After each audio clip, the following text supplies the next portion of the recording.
টিংখাগত অসম জাতীয় পৰিষদৰ যোগদান কাৰ্যসূচী সভাপতি লুৰিণজ্যোতি গগৈৰ উপস্থিতিত আনুষ্ঠানিকভাৱে দলটোত যোগদান কৰে শতাধিক কৰ্মীয়ে জাতীয়তাবাদৰ আধাৰত ৰাজনৈতিক ভৱিষ্যত সুৰক্ষিত কৰাৰ উপায় বিচাৰি ৰাইজে সমষ্টিয়ে জাতীয়তাবাদী শিবিৰত যোগদান কৰিছে বুলি মন্তব্য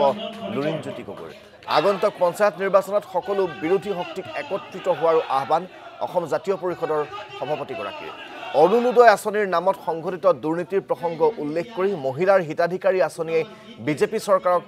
দুবাব বুলিও সৰব হ'ল লুৰিণজ্যোতি গগৈ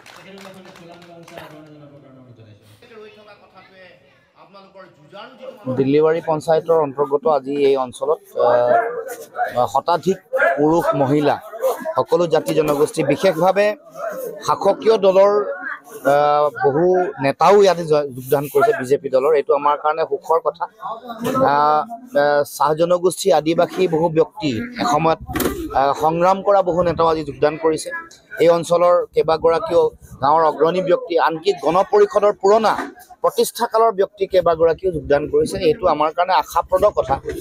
আৰু আমি অসমৰ মাটিত নিৰ্ভেজাল আপোচবিহীন জাতীয়তাবাদ প্ৰতিষ্ঠা কৰিবৰ কাৰণে